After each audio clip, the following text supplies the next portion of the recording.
Welcome to T-SAT. This is Bhushan Govindula. ఈరోజు మనం తెలంగాణ ఉద్యమంలో భాగంగా ఫ్రీ జోన్ వివాదము అంటున్నాం. సో ఈ ఫ్రీ జోన్ వివాదం ఏ విధంగా వచ్చింది, అసలు ఈ ఫ్రీ జోన్ అంశం అనేది మనకు ఎక్కడ ప్రస్తావించబడింది, దానికి సంబంధించిన అంశాలను పరిశీలిస్తే సో హైదరాబాద్ ఫ్రీ జోన్ అనే అంశానికి సంబంధించి సమాచారం మనకి రాష్ట్రపతి ఉత్తర్వు, ఈ రాష్ట్రపతి ఉత్తర్వులనే మనం ఏమంటాం, ప్రెసిడెన్షియల్ ఆర్డర్స్ అంటున్నాం. మరి ప్రెసిడెన్షియల్ ఆర్డర్స్ ఎప్పుడు వచ్చాయి అంటే 1975లో వచ్చాయి. 1975 అక్టోబర్ 18వ తేదీన. బాగా గమనించాలి. దీనికి అనుగుణంగా రాష్ట్రంలో వీటిని అమలు చేయడానికి రాష్ట్ర ప్రభుత్వం కూడా జీవోని తీసుకొచ్చింది. సో దాన్ని మనము ఎప్పుడు అక్టోబర్ 20 నుండి అమలుపరిచాం. కాబట్టి ఇక్కడ 1975 అక్టోబర్ 18న రాష్ట్రపతి ఉత్తర్వుల్లో ఇది ప్రస్తావించబడింది. మరి ఏ రూపంలో ప్రస్తావించబడింది, ఎక్కడ ప్రస్తావించబడింది అంటే పేరా నంబర్ 14లో ప్రస్తావించబడడం జరుగుతుంది. మరి పేరా నంబర్ 14లో ఉన్న అంశాలను కూడా మళ్ళీ కేటగరైజ్ చేసుకుంటూ వచ్చారు. అందులో మనకి రాష్ట్ర సంబంధించిన ఉమ్మడి కార్యాలయాలు ఉంటాయి, హెచ్ఓడీలు ఉంటాయి, సెక్రటరీకి సంబంధించిన ఉద్యోగం, ఇలా వాళ్ళకు కేటగరైజ్ చేసుకుంటూ వచ్చారు. అలాంటి కేటగరైజ్ మొత్తం 6 భాగాలుగా ఉండడం జరుగుతుంది. అలాంటి 6వ భాగమే మనకి 14F అంటున్నాం. అంటే ఇప్పుడు పేరా 14 అనేది దేనికి సంబంధించింది, ఇప్పుడు అసలైన అంశం గమనించాలి. రాష్ట్రపతి ఉత్తర్వులలో పేరా 14 దేన్ని సూచిస్తుంది అంటే రాష్ట్రపతి ఉత్తర్వులు అమలు పరచబడని అప్లికేబుల్ కాని సంస్థలు, వాటికి సంబంధించిన ఉద్యోగాల సమాచారం మనకి పేరా నెంబర్ 14లో పొందుపరచడం జరుగుతుంది. ఈ free zone, Hyderabad free zone అనే వివాదం దేనికి సంబంధించింది, పేరా నెంబర్ 14 బ్రాకెట్ Fకు సంబంధించింది. గమనించాలి. మరి ఏ విధంగా ఇది వివాదంగా మారింది, ఆ సమస్య ఎందుకు వివాదంగా మారింది, ఏ నేపథ్యంలో వివాదంగా మారింది, దానివల్ల వచ్చిన పరిణామాలు ఏంటి గమనిస్తే రాష్ట్రపతి ఉత్తర్వుల్లోని 14F ప్రకారం హైదరాబాద్ పోలీస్ వ్యవస్థ ఫ్రీ జోన్గా పరిగణించబడును. ఒకటి. నెక్స్ట్ గమనిస్తే అంటే దీని అర్థం ఏంటి, పోలీస్ వ్యవస్థ ఫ్రీ జోన్గా పరిగణించబడును, దాని అర్థం ఏంటి గమనిస్తే రాష్ట్రంలో ఎక్కడి వారైనా హైదరాబాదులో పోలీసు ఉద్యోగాలకు అర్హులు అంటున్నాం. అంటే ఇక్కడ ఎలాంటి ములికి అప్లికేషన్స్ ఉండవు, అంటే ప్రతిభ ఆధారితంగానే ఇక్కడ సెలక్షన్ అనేది జరుగుతుంది అని చెప్తుంది. అదేవిధంగా ఒకసారి హైదరాబాదులో ఉద్యోగం పొందిన తర్వాత వేరే ప్రాంతాలకు బదిలీ అవకాశం లేదు. రెండో కండిషన్. ఫస్ట్ కండిషన్ ఏంటి, రాష్ట్రంలో ఎక్కడి వారైనా దీనికి అర్హత సాధించవచ్చు, ప్రతిభ ఆధారితంగా వాళ్ళు ఉద్యోగాన్ని పొందవచ్చు. 2, ఒకవేళ ఉద్యోగాన్ని పొందితే వాళ్ళు హైదరాబాదును విడిచి వెళ్ళడానికి అవకాశం లేదు. రెండోది. మూడోది గమనిస్తే వేరే జోన్ల నుండి హైదరాబాదుకు బదిలీ అవకాశం లేదు. మూడో అంశం చూడండి. అంటే వేరే జోన్ల నుండి ఈ రంగానికి సంబంధించి, పోలీస్ రంగానికి వ్యవస్థకు సంబంధించిన డిప్యుటేషన్లు కానీ బదిలీ అనేది అవకాశం ఉండదు అని చెప్తుంది. సో ఈ నియమాన్ని అనేక సార్లు ఉల్లంఘిస్తూ ఇలాంటి 3 అంశాలు అందులో పొందుపరచబడ్డాయి. ఇలాంటి 3 అంశాలను ఉల్లంఘిస్తూ ఏం చేశారు, అనేక మంది ఆంధ్ర ఉద్యోగులు బదిలీల రూపంలో హైదరాబాదుకు రావడం జరిగింది. సో బదిలీల రూపంలో హైదరాబాదుకు వచ్చారు, బాగానే ఉంది. తద్వారా జరిగిన సమస్య ఏంటి, అప్పటికే ఉద్యోగులుగా ఉన్న, అప్పటికే ఉద్యోగాలు కొట్టిన అభ్యర్థులలో ఆందోళన మొదలయ్యింది. ఎందుకు మొదలయ్యింది, సీనియారిటీ ప్రాతిపదికన, ప్రమోషన్ ప్రాతిపదికన ఈ సమస్యలు అనేవి ఉత్పన్నమవుతాయి అనే ఒక డౌట్ క్లియర్ అవుతుంది. అవును, కరెక్టే, అది జరుగుతుంది.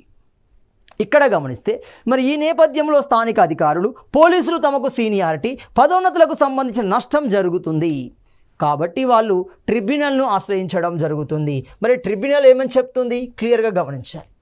సో ట్రిబ్యునల్ను ఆశ్రయించారు, మాకు బదిలీ రూపంలో రావడం వల్ల మా సీనియారిటీ, మాకు వచ్చే ప్రమోషన్లలో ఇబ్బంది ఏర్పడే అవకాశం ఉంటుంది. సో ఇబ్బంది ఏర్పడుతుంది అనే సమస్యని వాళ్ళు ఎక్కడికి తీసుకెళ్లారు, ట్రిబ్యునల్ దృష్టికి తీసుకెళ్లడం జరుగుతుంది. ట్రిబ్యునల్ దాని మీద నిర్ణయం తీసుకుంది, నిర్ణయాన్ని ప్రకటించింది. ఏమని ప్రకటించింది గమనిస్తే ఇతర జోన్ల నుండి హైదరాబాద్కు వచ్చిన వారిని వెనక్కి పంపాలి అని పేర్కొంది. ఎవరైతే ఇతర జోన్ల నుండి అంట, ఎన్ని జోన్లు ఉన్నాయి రాష్ట్రపతి ఉత్తర్వుల ప్రకారం గమనిస్తే 1, 2, 3, 4, 5, 6 అంటున్నాం. మొత్తం రాష్ట్రాన్ని ఉద్యోగాల పరంగా నియామకాలకు సంబంధించి 6 జోన్లుగా విభజించడం జరిగింది. అందులో మొదటి 3 అంటున్నాం, 1, 2, 3 అనేది కోస్తా ఆంధ్రాకు అందించబడ్డాయి. సో కోస్తా ఆంధ్రకి 1, 2, 3 అందించబడితే 4 అనేది రాయలసీమకు అందించబడడం జరుగుతుంది. 5, 6 అనేవి తెలంగాణకు అందించబడడం జరిగింది. సో ఇలా ఏ జోన్ నుండి అయితే హైదరాబాదుకు వచ్చారో వాళ్ళని తిరిగి ఆ జోన్లోకి పంపించండి అని ట్రిబ్యునల్ తన తీర్పుని ఇవ్వడం జరుగుతుంది. సో దీంతో ఎవరైతే వచ్చారో వాళ్ళు వెనక్కి వెళ్ళాల్సి ఉంటుంది. వాళ్ళు కోర్టును ఆశ్రయించారు, మేము వెళ్ళము. సో క్లియర్గా వెనక్కి పంపబడిన ఆంధ్ర ఉద్యోగులు హైకోర్టును ఆశ్రయించడం జరుగుతుంది. సో హైకోర్టు దాని మీద లోతైన విశ్లేషణ జరిపి తన జడ్జిమెంట్ను ప్రకటిస్తుంది. హైదరాబాద్ నగర పోలీస్ చట్టం ప్రకారం హైదరాబాద్ నగర పోలీస్ కమిషనరేట్ పరిధిలో పనిచేసే ఏ పోలీస్ అధికారి అయినా 6వ జోన్కు చెందిన వారై ఉండాలి. ఖచ్చితంగా ఏ పోలీస్ అధికారి అయినా 6వ జోన్కు చెందిన వాడై ఉండాలి అని చెప్తుంది. 6వ జోను కాకుండా 1, 2, 3, 4, 5 ఎవరు వచ్చినా వాళ్ళు వెళ్ళాల్సిందే, పంపబడుతున్నారు. నెక్స్ట్ గమనిస్తే రాష్ట్రపతి ఉత్తర్వులలో హైదరాబాద్ ప్రత్యేక జోన్గా పరిగణించలేదు అంటున్నాం. అంటే క్లియర్గా అది ఒక జోన్లో భాగంగానే పరిగణించాం తప్ప దాన్ని ప్రత్యేక జోన్గా ఇవ్వలేదు. 6 జోన్లో అది 6వ జోన్లో భాగంగానే ప్రస్తావించబడింది తప్ప అది 7వ జోనో ప్రత్యేక జోనో అనే పేరు అనేది ఎక్కడా లేదు. కానీ ప్రభుత్వమే క్రియేట్ చేసింది. చూడండి, క్లియర్ గమనించాలి, ఇది 6వ జోన్లో భాగం మాత్రమే. అదేవిధంగా ఉద్యోగ నియామకాలు, ప్రమోషన్లు, బదిలీల విషయంలో ప్రభుత్వం తప్పనిసరిగా రాజ్యాంగంలోని మరి ఏ అంశాలను ఉపయోగించాలి, ఏ అంశాలను అనుసరించాలి అంటే ఆర్టికల్ 370D మరియు బ్రాకెట్ 10 370D ఏమవుతుంది, 371D డిలోని 10వ అంశాన్ని అనుసరించాల్సిందే. 1 రాష్ట్రపతి ఉత్తర్వుల్లో పేరా 14ను దృష్టిలో ఉంచుకొని చేపట్టాలి అంటున్నాం. అంటే క్లియర్గా ఇండికేషన్ ఇచ్చారు రాష్ట్రపతి ఉత్తర్వులలో ఏమని, ఉద్యోగ నియామకాలు, ప్రమోషన్ల వంటి విషయాలలో ఈ 2 అంశాలను ఖచ్చితంగా, ఈ 2 ఆర్టికల్లో, ఈ 2 నిబంధనల్లో ఉన్న అంశాలను ఖచ్చితంగా అనుసరించాల్సిందే. వాటి అనుసారం మాత్రమే నియామకాలు, ప్రమోషన్లు, బదిలీ అనేది జరగాల్సిందే అని పేర్కొనడం జరుగుతుంది. దీంతో హైకోర్టులో వాళ్ళకు చుక్కెదురైంది, వారికి వ్యతిరేకమవుతుంది. మీరు ఖచ్చితంగా మీ ప్రాంతాలకు వెళ్ళాల్సిందే. కాబట్టి వాళ్ళు తదుపరి కోర్టుకు వెళ్ళడం జరుగుతుంది. హైకోర్టుకు ఉన్నత స్థానంలో ఉన్న కోర్టు ఏమవుతుంది, సుప్రీంకోర్టు. కాబట్టి సుప్రీంకోర్టును ఆశ్రయించడం జరుగుతుంది. సో సుప్రీంకోర్టును ఆశ్రయించగానే సుప్రీంకోర్టు లోతైన విశ్లేషణ చేసి తన యొక్క తీర్పును ప్రకటిస్తుంది. ఏ రోజున ప్రకటించింది, 2009 అక్టోబర్ 9వ తేదీన క్రింది తీర్పును ప్రకటించడం జరుగుతుంది. ఏమని తీర్పును ప్రకటించింది గమనిస్తే, సో రాష్ట్రపతి ఉత్తర్వుల నుండి మినహాయించిన 14F హైదరాబాద్ సిటీ పోలీసు ఉద్యోగాల నియామకాలలో స్థానిక రిజర్వేషన్ ఉండదు. ఈ ఉద్యోగాలకు స్థానిక మరియు స్థానికేతర అభ్యర్థులందరికీ ప్రతిభ ఆధారితంగానే ఎంపిక చేయబడుతుంది అని హైకోర్టు ఇచ్చిన తీర్పును కొట్టివేయడం జరిగింది. హైదరాబాద్ ఫ్రీ జోన్గా ప్రకటించడం జరుగుతుంది. సో క్లియర్గా గమనిస్తే 2009 అక్టోబర్ 9 సుప్రీంకోర్టు నిర్ణయాన్ని కనుక గమనిస్తే, జడ్జిమెంట్ని గమనిస్తే సింపుల్గా ఏమనిపిస్తుంది, హైదరాబాద్ ఫ్రీ జోన్ అనే ప్రకటన జరుగుతుంది. ఎప్పుడైతే ఈ ప్రకటన వచ్చిందో తెలంగాణ ప్రజానికంలో, తెలంగాణ విద్యార్థి లోకంలో అలజడి ప్రారంభమైంది. ఉద్యమ రూపాన్ని సంతరించుకోవడం జరుగుతుంది. ఆందోళనలు, నిరసనలు ప్రారంభించబడ్డాయి. సాధారణంగా అత్యధిక పోలీసు ఉద్యోగాలలో తెలంగాణ కేంద్రంగా 50% పైగా హైదరాబాదులోనే ఉన్నాయి. ఇప్పుడు ఆ 50%లో గండి పడ్డట్టే. సాధారణంగా అవి ఎవరికి రావాలి, 6వ జోన్లో వారికి రావాలి. ఇంకా లోపలికి వెళ్తే తెలంగాణ ప్రాంతం మొత్తానికి చెందాలి. కానీ దాదాపు 50% ఉద్యోగాలు హైదరాబాదులో ఉండటం వల్ల తెలంగాణ వారికి ఉద్యోగపరమైన ఉల్లంఘన జరుగుతుంది. కాబట్టి తెలంగాణ ప్రజానికం చైతన్యం పొందింది. ఆ తీర్పును వ్యతిరేకిస్తూ ఆందోళన కార్యక్రమాలు, నిరసన కార్యక్రమాలను రూపొందించాయి. తీర్పు నేపథ్యంలో తెలంగాణ వారికి అన్యాయం అనేది స్పష్టంగా కనబడుతుంది. ఈ సందర్భంగా ప్రజలు 1972లో ముల్కీ రూల్స్ రాజ్యాంగబద్ధమైనవే అని ఇచ్చిన తీర్పు రాజ్యాంగ సవరణ ద్వారా ఏ విధంగా రద్దు చేయబడినా అదేవిధంగా హైదరాబాద్ ఫ్రీ జోన్ తీర్పును కూడా రద్దు చేయాలని డిమాండ్ చేశాయి. బాగా క్లియర్గా గమనించండి ఎట్లా జరిగింది. 1972లో మనకి క్లియర్గా ఇచ్చారు. పివి నరసింహారావు ఆంధ్రప్రదేశ్ ముఖ్యమంత్రిగా ఉన్న సందర్భంలో సుప్రీంకోర్టు నిర్ణయం వస్తుంది, ముల్కీ నియమాలు రాజ్యాంగబద్ధమే అయినవి అని. సో క్లియర్గా దాన్ని 6 సూత్రాల పథకం 32వ రాజ్యాంగ సవరణ ద్వారా 6వ అంశం ప్రకారం తొలగించాము. అలాగే హైదరాబాద్ ఫ్రీ జోన్ తీర్పును కూడా రద్దు చేయాలని ప్రధాన డిమాండ్లు లేవతీశాయి తెలంగాణ ప్రజా సంఘాలు, తెలంగాణ ఆందోళన ఉద్యమాలు. ప్రజలు ఈ సందర్భంగా ప్రజల నుండి వచ్చిన ప్రధాన డిమాండ్ ఏమవుతుంది అంటే 1972లో ముల్కీ రూల్స్ రాజ్యాంగబద్ధమైనవే అని ఇచ్చిన తీర్పు రాజ్యాంగ సవరణ ద్వారా ఏ విధంగా రద్దు చేయబడిందో అదే క్రమంలో ఈ హైదరాబాద్ ఫ్రీ జోన్ అనే తీర్పును కూడా రద్దు చేయాలని డిమాండ్ చేయడం జరిగింది. ఎందుకంటే 1972 అక్టోబర్లో గమనిస్తే పివి నరసింహారావు రాష్ట్ర ముఖ్యమంత్రిగా ఉన్నాడు. ఇదే సందర్భంలో సుప్రీంకోర్టు నుండి తీర్పు అనేది అనుకూలంగా వస్తుంది. ముల్కీ నియమాలు రాజ్యాంగబద్ధమే అనే ప్రకటన రావడం జరిగింది. కాలక్రమంలో జై ఆంధ్ర ఉద్యమం ఉధృతంగా కొనసాగడంతో 1973 సెప్టెంబర్ 21న 6 సూత్రాల పథకం అనేది ప్రకటించబడుతుంది. ఈ 6 సూత్రాల పథకంలోని 6వ అంశం ఏమవుతుంది అంటే 5 అంశాలను అమలు చేసినప్పుడు తెలంగాణ రక్షణలు అయిన ముల్కీ నియమాలు తెలంగాణ రాష్ట్ర ఏమవుతుంది టీఆర్సీ అనేది అనవసరమవుతాయి అని చెప్పింది. దీన్ని 32వ రాజ్యాంగ సవరణ ద్వారా కాలక్రమంలో దాన్ని ఏం చేశారు, తొలగించడం జరిగింది.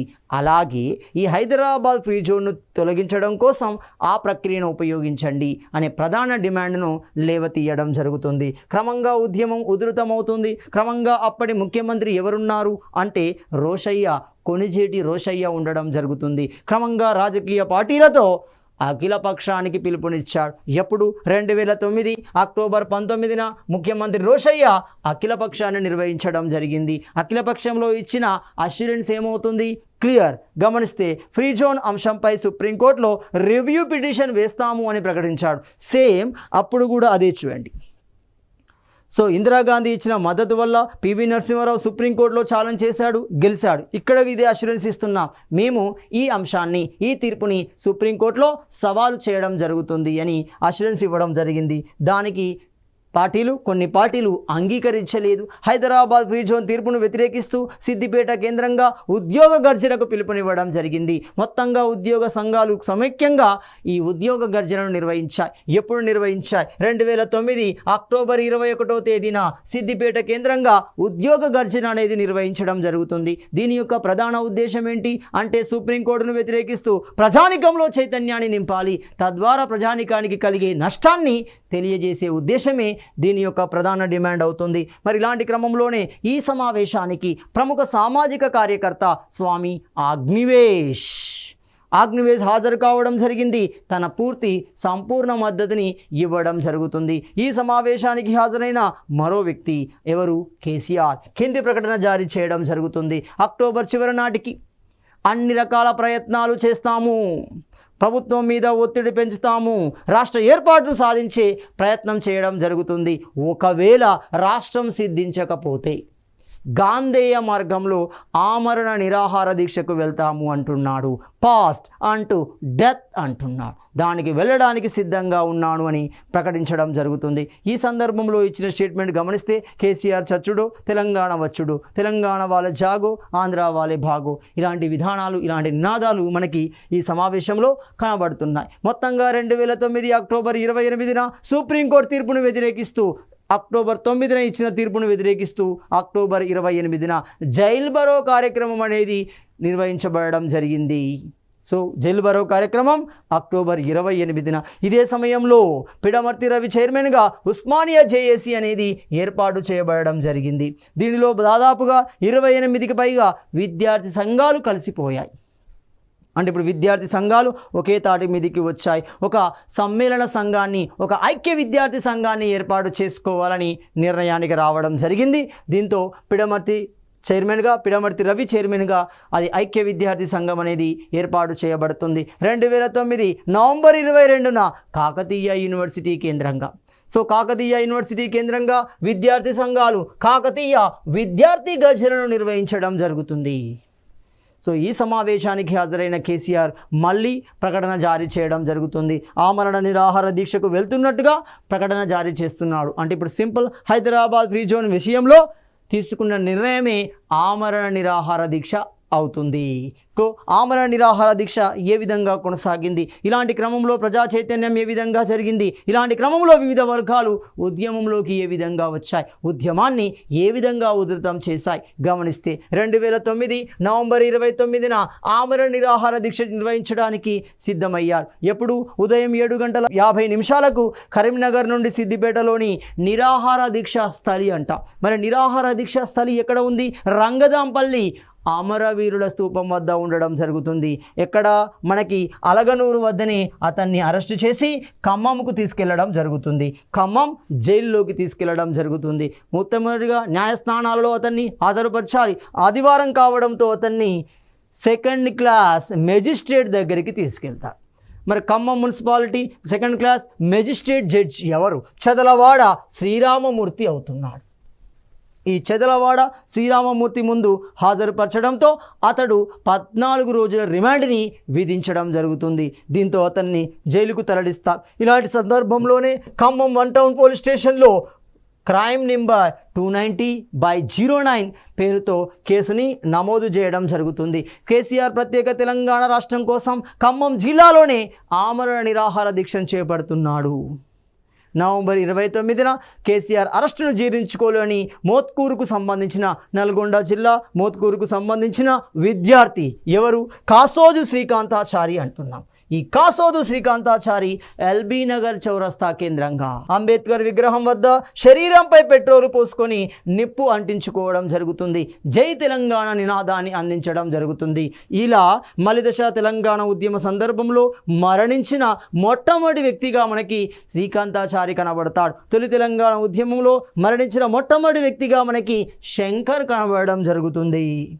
సో ఖమ్మం ప్రాంతంలో న్యూ డెమోక్రసీ పార్టీ కార్యకర్తల ఆధ్వర్యంలో ర్యాలీలు నిర్వహించబడ్డాయి, నిరసన కార్యక్రమాలు నిర్వహించబడ్డాయి, ఆందోళనలు నిర్వహించబడడం జరుగుతుంది. క్రమంగా ఖమ్మం కేంద్రంగా ఈ భావజాలం అనేది మరింత విస్తృతపరచబడింది. క్రమంగా కేసీఆర్ ఆరోగ్యం క్షీణించడంతో ప్రజానికం ఉధృతమైన పోరాటాలకి సిద్ధమయ్యాయి. సో 2009 డిసెంబర్ 3న ఉదయం 3 గంటలకి అతన్ని ఎక్కడి నుండి నిమ్స్ హాస్పిటల్కి తరలించడం జరుగుతుంది. ఈ సమయంలోనే విద్యార్థులను ఉద్యమం నుండి తప్పించడం కోసం అంటే క్రమంగా ప్రభుత్వం చర్యలు తీసుకుంటుంది. క్రమంగా ఉద్యమం ఉధృతమయ్యే అవకాశం ఉంటుంది. విద్యార్థులని ఉద్యమం నుండి బయటికి తీసుకురావాలి, విద్యార్థులను ఉద్యమం నుండి వేరు చేయాలనే ఉద్దేశంతో 15 రోజుల విద్యా సంస్థలకు సెలవులు ప్రకటించడం జరుగుతుంది. అయినప్పటికీ విద్యార్థి లోకం ఉద్యమంలోకి వెళ్ళడం జరుగుతుంది. ఎందుకంటే ఉద్యమాలకు అడ్డాగా ఉస్మానియా యూనివర్సిటీ ఉంటుంది కాబట్టి దీన్ని ఖాళీ చేయించాలి. విద్యార్థులను ఇంటికి పంపించడం ద్వారా ఉద్యమంలో భాగస్వామ్యం చేయలేము, క్రమంగా ఉద్యమాన్ని నిర్వీర్యం చేయవచ్చు అనేది ప్రభుత్వం యొక్క ఆలోచన. అక్రమంగా రాష్ట్ర ప్రభుత్వం ఏం చేస్తుంది? 2009 డిసెంబర్ 6న ఉద్యమానికి ప్రధాన కారణమైన అంటే క్లియర్గా ఆ క్రమంగా ఏం చేసింది? ఆ క్రమంలోనే ప్రభుత్వం ఒక నిర్ణయం తీసుకుంది. ఏ రోజున నిర్ణయం తీసుకుంది? 2009 డిసెంబర్ 6వ తేదీన. అసలు ఉద్యమానికి కారణం ఏంటి? ఫ్రీ జోన్ వివాదమే కదా. ఫ్రీ జోన్ వివాదం ఏ అంశం ఆధారితంగా నిర్ణయించబడింది? పేరా నెంబర్ 14 బ్రాకెట్ F ప్రకారం నిర్వహించబడింది. దాన్నే తొలగిస్తున్నట్లుగా మంత్రివర్గ తీర్మానం చేయడం జరిగింది. సో మంత్రివర్గ తీర్మానం చేయడంతో కొద్ద ఉపశమనం కలిగే ప్రయత్నించింది. కానీ ప్రజా సంఘాలు, ఆందోళనకారులు, ఉద్యమకారులు దాన్ని అంగీకరించలేదు. రాష్ట్ర ఏర్పాటు విషయంలో కేంద్ర రాష్ట్ర ప్రభుత్వాలు అనుసరిస్తున్న వైఖరిని వ్యతిరేకిస్తూ ఓయూ విద్యార్థి జేఏసీ ఏం చేసింది? 2009 డిసెంబర్ 10న చెలో అసెంబ్లీ కార్యక్రమానికి పిలుపునివ్వడం జరుగుతుంది.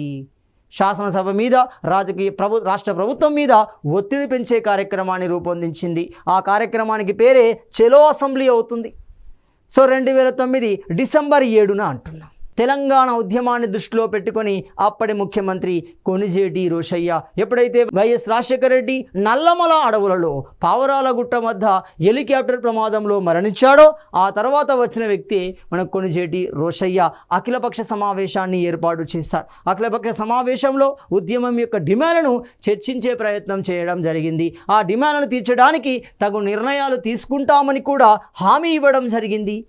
అయినప్పటికీ వినలేదు. అలాంటి క్రమంలోనే 2009 డిసెంబర్ 8వ తేదీన నిమ్స్ అప్పటి నిమ్స్ సూపరింటెండెంట్గా ఉన్న వ్యక్తి సత్యనారాయణ, డైరెక్టర్గా ఉన్న వ్యక్తి దాసరి ప్రసాదరావులు హెల్త్ బులెటిన్ను విడుదల చేయడం జరుగుతుంది. కేసీఆర్ను మేము కాపాడలేము, అతని నిరాహార దీక్ష విరమించకపోతే. క్రమంగా ఉద్యమం ఉధృతమవుతుంది, విద్యార్థులలో ఆందోళన జరుగుతుంది, ప్రజానికంలో ఆందోళన పెంచబడుతుంది, ఉద్యమం ఉధృతంగా చేరే క్రమంలోకి వెళ్తుంది. సో ఉద్యమం ఉధృతమయ్యే క్రమంలోనే ప్రభుత్వం మీద ఒత్తిడి పెంచే కార్యక్రమాలు అక్కడ లోక్సభ కేంద్రంగా జరుగుతున్నాయి. ఆనాటి యూపీఏ ప్రభుత్వం మీద ప్రతిపక్షాలు ఒత్తిడి పెంచడం జరిగింది. మరి ఆ ఒత్తిడి పెంచే క్రమంలోనే ప్రభుత్వం మొదటి ప్రకటన చేసింది. సో ఎప్పుడు చేస్తుంది? 2009 డిసెంబర్ 9 అంటున్నాము, బుధవారం రోజున మనకి యూపీఏ ప్రభుత్వం ఒక నిర్ణయానికి రావడం జరుగుతుంది. మరి ఆ నిర్ణయం ఎప్పుడు ప్రకటించింది, ఎవరు ప్రకటించారు గమనిస్తే 2009 డిసెంబర్ 9వ తేదీన రాత్రి 11:30 గంటలకి కేంద్ర హోంమంత్రి చిదంబరం కింది ప్రకటన చేయడం జరుగుతుంది. మరి ఏ ప్రకటన చేశాడు గమనిస్తే, సో ప్రత్యేక రాష్ట్ర ఏర్పాటు ప్రక్రియ ప్రారంభించి అసెంబ్లీలో తీర్మానం ప్రవేశపెడతాము అంటున్నాడు.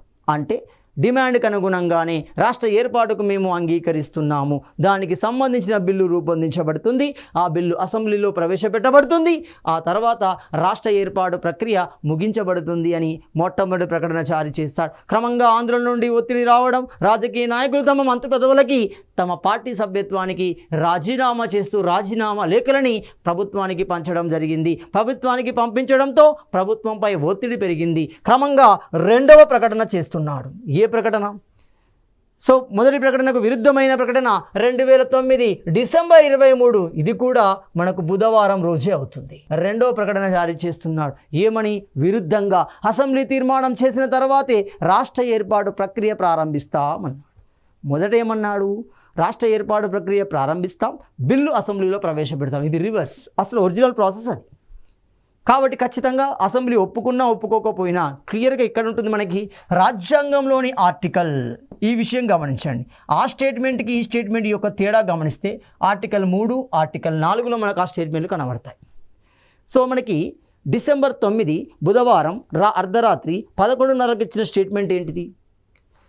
రాష్ట్ర ఏర్పాటు ప్రక్రియ ప్రారంభిస్తాం, బిల్లుని అసెంబ్లీలో ప్రవేశపెడతాం అన్నాం. దీనికి రివర్స్ చూడండి. అంటే ఇక్కడ ఏమవుతుంది? ఆర్టికల్ 3 మరియు 4, ముఖ్యంగా ఆర్టికల్ 3ను గమనించండి. ఆర్టికల్ 3లో ఎలాంటి అంశాలు పొందుపరచబడ్డాయి అంటే, ఒక రాష్ట్రం ఏర్పాటుకు సంబంధించి 1, 2 రాష్ట్ర సరిహద్దు మార్పుకు సంబంధించి, రాష్ట్రం యొక్క పేరు మార్పుకు సంబంధించి, రాష్ట్రం యొక్క సరిహద్దు తగ్గింపు లేదా పెంచడం, ఇలాంటి అంశాలు మనకి ఆర్టికల్ 3లో ఉంటున్నాయి. మరి ఏ విధంగా ఒక బిల్లును రూపొందిస్తారు? రాష్ట్ర ఏర్పాటుకు సంబంధించిన బిల్లు ఏ విధంగా రూపొందిస్తారు అంటే, ఆ అధికారం పూర్తిగా పార్లమెంట్ ఆధీనంలో ఉండడం జరుగుతుంది. ఓకే, రూపొందించబడిన బిల్ పార్లమెంటులోని ఉభయ సభలు అంటున్నాం. అంటే లోక్సభ కానీ రాజ్యసభ కానీ ఎక్కడైనా ప్రవేశపెట్టే అవకాశం ఉంటుంది. ఒకవేళ లోక్సభలో ప్రవేశపెట్టబడితే, లోక్సభలో మెజారిటీ పొందిన తర్వాత, ఆమోదం పొందిన తర్వాత అది ఎక్కడికి వెళ్తుంది? రాజ్యసభకు వెళ్ళడం జరుగుతుంది. ఇక్కడ ఆమోదం ఏ విధంగా జరుగుతుంది? సాధారణ మెజారిటీ ద్వారా లోక్సభ ఆమోదించిన తర్వాత ఆ బిల్లు రాజ్యసభకు పంపించబడుతుంది. రాజ్యసభలో సాధారణ మెజారిటీ పొందిన తర్వాత ఆ బిల్లు రాష్ట్రపతికి అందించబడుతుంది. రాష్ట్రపతి ఆమోదం పొందిన తర్వాత ఆ బిల్లు చట్టంగా మారుతుంది. చట్టం ఏర్పాటు చేసిన తర్వాత కేంద్రం అపాయింట్మెంట్ డేట్ని ఇస్తుంది. అపాయింట్మెంట్ డేట్ ప్రకారం రాష్ట్ర ఆవిర్భావం అనేది జరుగుతుంది. లేదా ఈ 4 అంశాలలో ఏ అంశమైనా ఆ ప్రక్రియ అనేది నిర్వహించబడుతుంది. ఇలా మనకు ఆర్టికల్ 3, ఆర్టికల్ 4. ఇప్పుడు ఇక్కడ పార్లమెంట్ రాజ్యాంగంలో చెప్పిన ప్రకారం కాబట్టి ఫస్ట్ స్టేట్మెంట్ ఏమవుతుంది? ప్రజలు ఏదైతే కోరుకుంటున్నారో, ఏ డిమాండ్ని అయితే కలిగి ఉన్నారో దాన్ని ఫుల్ఫిల్ చేసే విధంగా ఉంది. కాబట్టి నిరాహార దీక్ష నిలిపివేయబడుతుంది. 11 రోజుల నిరాహార దీక్ష నిలిపివేయబడడం జరుగుతుంది. మొత్తంగా ఆనాటి యూపీఏ ప్రభుత్వం ప్రొఫెసర్ జయశంకర్ని ఢిల్లీకి పిలిపించి మంతనాలు చేయడం జరుగుతుంది. మేము చర్య తీసుకోబోతున్నాము, రాష్ట్ర ఏర్పాటుకు కావాల్సిన ప్రక్రియ ప్రారంభించబోతున్నాము అని ప్రొఫెసర్ జయశంకర్కి అష్యూరెన్స్ ఇవ్వడంతో స్వయంగా వచ్చి నిమ్మరసం ఇచ్చి 11 రోజుల ఆమరణ నిరాహార దీక్షని వేసేలా కృషి చేయడం జరుగుతుంది ప్రొఫెసర్ జయశంకర్. ఇప్పుడు క్లియర్ చూడండి. రెండో స్టేట్మెంట్ ఏమన్నా? Same December 23 బుధవారమే. ఇప్పుడు ఇది రివర్స్ చూడండి. అసెంబ్లీ తీర్మానం చేసిన తర్వాత రాష్ట్ర ఏర్పాటు ప్రక్రియ ప్రారంభిస్తామన్నాం. ఇప్పుడు ఈ డిఫరెన్స్ ఏంటి? 9 డిఫరెంట్ ప్రకారం ఏమవుతుంది అంటే పార్లమెంట్ బిల్లు చేస్తుంది, రాష్ట్ర ఏర్పాటు బిల్లు చేస్తుంది. అందులో ఆర్థికపరమైన అంశాలు కనుక ఉంటే సంబంధిత రాష్ట్ర అసెంబ్లీకి పంపిస్తుంది. ఓకే, పంపించింది. ఆ బిల్లుపై ఏదైనా సజెషన్ చేయాలనుకుంటే చేయవచ్చు, సవరణలు ప్రతిపాదించాలనుకుంటే ప్రతిపాదించవచ్చు. కానీ వాటిని అమలుపరచాల్సిన అవసరం లేదు పార్లమెంట్కి. అంటే వాటి విషయంలో పార్లమెంట్ సర్వాధికారాలను కలిగి ఉంటుంది. పాటించవచ్చు, పాటించకపోవచ్చు. ఇప్పుడు ఇది రివర్స్ చూడండి. అసెంబ్లీ తీర్మానం చేసిన తర్వాత అంటాం, అసెంబ్లీ తీర్మానం చేయదు కదా, కాబట్టి ఇది విరుద్ధమైన ప్రకటనే. అది విరుద్ధంగా అసలు రాజ్యాంగానికి విరుద్ధం. చూడండి, అసెంబ్లీ తీర్మానం చేయడానికి అవకాశమే లేదు. కాబట్టి స్టేట్మెంట్ ఇచ్చారు, అసెంబ్లీ తీర్మానం చేసిన తర్వాత రాష్ట్ర ఏర్పాటు ప్రక్రియ ప్రారంభిస్తాము అన్నారు. సో ప్రజానికంలో చైతన్యం మళ్ళీ పురుడు పోసుకోవడం జరుగుతుంది. ఇక నిర్ణయం తీసుకున్నారు, రాష్ట్ర ఏర్పాటు ప్రక్రియ ప్రారంభించే వరకు ఉద్యమాన్ని విరమించకూడదు. సో మరి ఈ ప్రకటన నేపథ్యంలోనే అప్పటి కాంగ్రెస్ మంత్రి కోమటిరెడ్డి వెంకటరెడ్డి తన మంత్రి పదవికి రాజీనామా చేయడం జరిగింది. రాజీనామా చేశాడు. మరి కాంగ్రెస్ పార్టీ ఈ నిర్ణయాన్ని ఎందుకు మార్చుకోవాల్సి వచ్చింది, ఏ కారణాల నేపథ్యంలో మార్చుకోవాల్సి వచ్చింది, ఆ నిర్ణయాన్ని నిర్ణయించడం కోసం వాళ్ళు ప్రొఫెసర్ జయశంకర్ సహాయంతో కేసీఆర్ మరికొంతమంది ఎక్కడికి వెళ్ళారు, జానారెడ్డి ఇంటికి వెళ్ళడం జరుగుతుంది. కాంగ్రెస్ సీనియర్ నేత జానారెడ్డికి ఇంటికి వెళ్ళి మంతనాలు చేయడం జరుగుతుంది. మరి ఎలా తదుపరి కార్యక్రమాన్ని రూపొందించడంలో వీరి యొక్క సలహాలు అంటే ఆనాటి రాజకీయ, ఆనాటి ఉద్యోగ, ఆనాటి ప్రజా సంఘాల అందరినీ ప్రతినిధులను ఇక్కడికి పిలుపునించడం జరిగింది. వారి ఆధ్వర్యంలో ఒక సమావేశాన్ని నిర్వహించారు. ఎప్పుడు నిర్వహించారు? December 24 Banjara Hills road number 12లో మనకి సమావేశం నిర్వహించడం జరుగుతుంది. ఆ సమావేశానికి అధ్యక్షత వహించింది ప్రొఫెసర్ కోదండరాం. సో ఈ కోదండరాం అధ్యక్షత జరిగిన సమావేశంలో భవిష్యత్ కార్యాచరణ నిర్ణయించబడడం జరుగుతుంది. ఆ కార్యాచరణ యొక్క నిర్ణయం ఏంటి?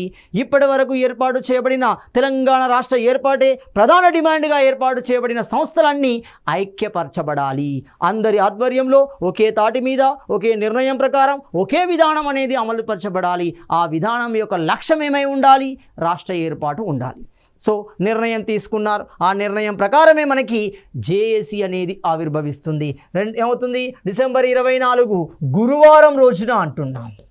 సో గురువారం రోజున మనకి తెలంగాణ రాజకీయ ప్రజా సంఘాల ఐక్య కార్యాచరణ కమిటీ అనేది ఏర్పాటు చేయబడడం జరుగుతుంది. మరి ఆ కమిటీకి కన్వీనర్గా ఎవరున్నారు, ఆ కమిటీకి కో కన్వీనర్గా ఎవరున్నారు గమనిస్తే కన్వీనర్గా మనకు ప్రొఫెసర్ కోదండరాం ఉంటున్నాడు, రాజనీతి సంబంధించిన వ్యక్తి. అదేవిధంగా కో కన్వీనర్గా మల్లేపల్లి లక్ష్మయ్య ఉండడం జరుగుతుంది. ఇలా టీజేఏసీ ఏర్పాటు చేయబడుతుంది. తనదైన వ్యూహాలని, తనదైన కార్యక్రమాలను రూపొందిస్తుంది. ప్రభుత్వాలపై ఒత్తిడి పెంచడం జరుగుతుంది. ఆ ఒత్తిడి మేరకి ఆనాటి యూపీఏ ప్రభుత్వం ఏం చేస్తుంది? సిడబ్ల్యూసి సమావేశాన్ని ఏర్పాటు చేస్తుంది. సిడబ్ల్యూసి కాంగ్రెస్ వర్కింగ్ కమిటీ అంటున్నాం. 2013 జూలైలో నిర్ణయాన్ని ప్రకటిస్తుంది. ఏ నిర్ణయాన్ని ప్రకటిస్తుంది? 10 జిల్లాలతో కూడిన తెలంగాణ, హైదరాబాద్ రాజధానిగా తెలంగాణని ప్రకటించడం జరుగుతుంది. దానికి సంబంధించిన వివరాలని ఆంటోనీ కమిటీ, దీనినే మనము పార్టీషియన్ కమిటీగా పిలవడం జరుగుతుంది. 2013 ఆగస్టు నెలలో మనకి ఏకే ఆంటోనీ అధ్యక్షతన మనకి విభజన కమిటీ లేదా ఏకే ఆంటోనీ కమిటీ ఏర్పాటు చేయబడుతుంది. అంటే రాష్ట్రం ఏర్పాటు చేసే సందర్భంలో ఇరు ప్రాంతాల మధ్య ఉన్న వివాదాలను పరిష్కరించడం కోసం, అది ఆస్తిపరమైన, అప్పులపరమైన, ఉద్యోగపరమైన, వనరులపరమైన, సో ఇలాంటి అంశాలను విభజించడం కోసం అది 6 అంశాలను ప్రాతిపదికగా తీసుకుంటుంది. అంతేకాకుండా ఉమ్మడి రాజధాని నిర్ణయం కోసం హైదరాబాద్ నిర్ణయాన్ని 3 ప్రాతిపదికలుగా తీసుకోవడం జరుగుతుంది. Hyderabad revenue district, GHMC, HUDA వంటి 3 ప్రధాన అంశాలను తీసుకొని ఉమ్మడి రాజధానిని నిర్ణయించే ప్రయత్నం చేయడం జరుగుతుంది. మొత్తంగా జీఓఎం ఆధ్వర్యంలో ఒక సంపూర్ణ స్థాయిలో బిల్ అనేది రూపొందించబడి అటు లోక్సభలో ఆమోదించబడుతుంది. ఆ సందర్భంలో లోక్సభ స్పీకర్ ఎవరున్నారు? మీరా కుమార్ ఉండడం జరుగుతుంది. మూజువాని ఓటు ద్వారా అది ఆమోదించబడుతుంది. క్రమంగా రాజ్యసభలోకి వెళ్ళడం వల్ల రాజ్యసభ డిప్యూటీ చైర్మన్ ఉంటున్నాడు. ఎవరు? పీజే కురియన్. మొత్తంగా రాజ్యసభలో ఆమోదం పొంది ఆనాటి భారత రాష్ట్రపతి చేత ఆమోదం పొందడం ద్వారా 2014 జూన్ 2న మనకు తెలంగాణ రాష్ట్రం అనేది సిద్ధించడం జరిగింది. తదుపరి అంశాన్ని మనము తదుపరి వీడియోలో చర్చించుకుందాం.